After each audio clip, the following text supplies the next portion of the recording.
Hello friends. So today, we are going to make lemon pickles. For making the lemon pickles, we want some ingredients. Let's see what are they. First of all, we want lemon. I took 1 kilogram. Then we want 10 chopped green chilies. We want some chopped white onion. We want small green chilies. We want some chopped gingers.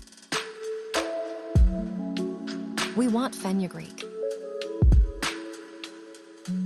ബാക്കി ഞാൻ മലയാളത്തിൽ പറയാം guys. അപ്പം ഇനി നമുക്ക് വേണ്ടത് കടുകാണ്, mustard.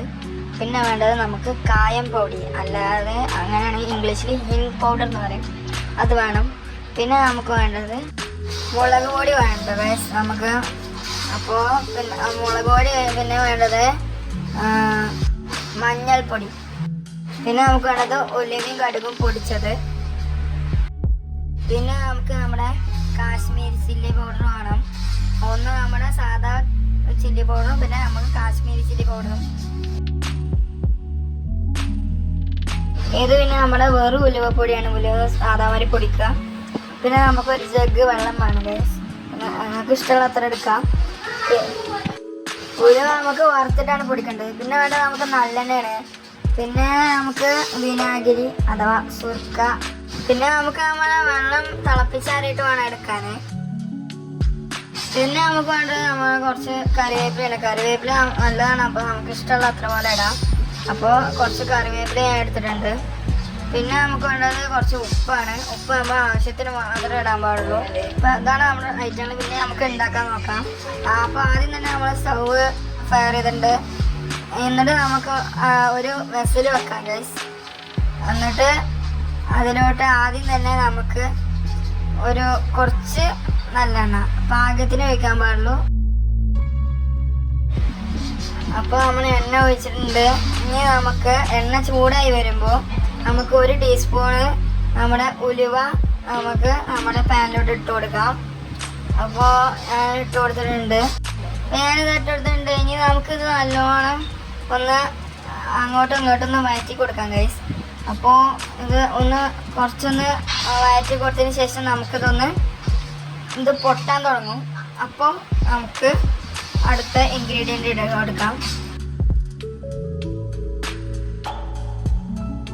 അപ്പോൾ നമ്മളെ ഉലുവ നല്ലോണം വഴറ്റി കൊടുത്ത് പൊട്ടി വരുന്നുണ്ട്. അപ്പോൾ നമുക്ക് 3 ടീസ്പൂൺ നമ്മൾ കടുക് ഇട്ട് കൊടുക്കാം. ഇനി നമുക്ക് അതുപോലെ നല്ലപോലെ ഒന്ന് വഴറ്റി കൊടുക്കാം. അപ്പോൾ നല്ലതുപോലെ വഴറ്റി കൊടുക്കാം. അപ്പോൾ നല്ലപോലെ വഴറ്റി കൊടുക്കുമ്പോൾ നമുക്ക് നമ്മുടെ ഉലുവയും കടുകും ഒപ്പം പൊട്ടും. അപ്പോൾ ആ ഒരു ടൈം ആകുമ്പോൾ നമുക്ക് നമ്മുടെ കറിവേപ്പില നമുക്ക് അതിലോട്ട് ഇട്ട് കൊടുത്ത് നല്ലതുപോലെ ഒന്ന് വഴറ്റി കൊടുക്കാം. അപ്പോൾ അതൊന്ന് വഴറ്റി കൊടുത്തതിന് ശേഷം നമ്മൾ നേരത്തെ അരിഞ്ഞ് വെച്ച നമ്മുടെ പച്ചമുളക് നമുക്ക് ഇതിലോട്ട് ഇട്ട് കൊടുക്കാം. എന്നിട്ട് ഒന്നുകൂടെ ഒന്ന് ചെറുതായിട്ടൊന്ന് നല്ലപോലെ ഇളക്കി കൊടുക്കാം ഗൈസ്. അപ്പോൾ ഞാൻ ഇളക്കി കൊടുത്തിട്ടുണ്ട്. ഇനി നമുക്ക് നമ്മുടെ ഇഞ്ചി അരിഞ്ഞത് ഇട്ട് കൊടുക്കാം നമുക്ക്. ഓക്കെ, എന്നിട്ട് നല്ലതുപോലെ ഒന്ന് ഇളക്കി കൊടുക്കാം.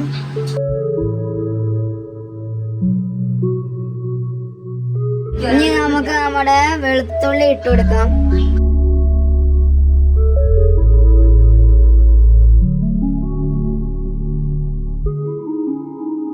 ഇനി നമുക്ക് നമ്മുടെ കാന്താരി മുളക് ഇട്ട് കൊടുക്കാം. നല്ലപോലെ ഒന്ന് ഇളക്കാം. ഇപ്പോൾ ഞാൻ നല്ലപോലെ ഇളക്കി കൊടുത്തിട്ടുണ്ട്. ഇനി നമുക്ക് നമ്മുടെ മഞ്ഞൾപ്പൊടി 2 ടീസ്പൂൺ ഇട്ട് കൊടുക്കാം. പിന്നെ നമുക്ക് സാധാ നമ്മുടെ മുളക് പൊടി ഒരു 4 ടീസ്പൂൺ ഇട്ട് കൊടുക്കാം. ഇനി നമുക്ക് നമ്മുടെ കാശ്മീരി ചില്ലി പൗഡർ നമുക്കൊരു 5 ടീസ്പൂൺ ഇട്ട് കൊടുക്കാം. ശേഷം നമുക്ക് നല്ലപോലെ ഒന്ന് മിക്സ് ചെയ്ത് കൊടുക്കാം. മിക്സ് ചെയ്ത് കഴിഞ്ഞ് നമുക്ക് നമ്മുടെ ഉലുവയും കടുകും പൊടിച്ചത് 2 ടീസ്പൂൺ ഇട്ട് കൊടുക്കാം. പിന്നെ നമുക്ക് കായപ്പൊടി നമുക്ക് 2 ടീസ്പൂൺ ഇട്ട് കൊടുക്കാം. ഇനി നമുക്ക് നമ്മുടെ ഉപ്പ് ഒരു 1.5 ടീസ്പൂൺ ഇട്ട് കൊടുക്കാം. എന്നിട്ട് നമുക്ക് നല്ലപോലെ ഒന്ന് മിക്സ് ചെയ്ത് കൊടുക്കാം.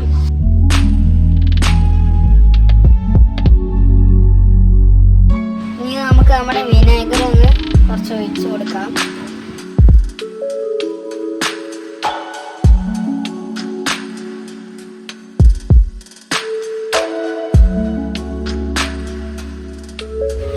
നമുക്ക് നമ്മുടെ തിളപ്പിച്ചാറിയ വെള്ളം നമുക്ക് ഇതിലോട്ട് ഒഴിച്ചു കൊടുക്കാം, ആവശ്യത്തിന് ഒഴിച്ചു കൊടുക്കാം.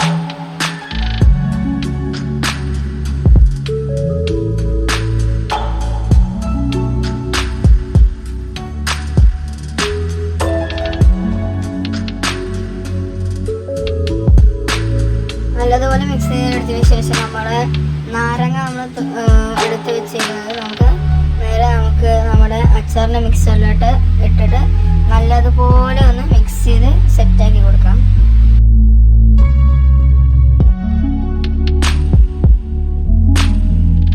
അപ്പോൾ നമ്മൾ കുറച്ച് ആക്കി കൊടുത്തതിന് ശേഷം നമുക്ക് നമ്മുടെ പഞ്ചസാര നമുക്ക് 2 ടീസ്പൂൺ നമുക്ക് ആവശ്യത്തിന് ഇട്ട് കൊടുക്കാം. ഞാനിപ്പോൾ 2 ടീസ്പൂണാണ് ഉള്ളത്. അപ്പോൾ നമുക്ക് ഒന്നുകൂടി നല്ലതുപോലെ ഒന്ന് മിക്സ് ചെയ്ത് കൊടുക്കാം.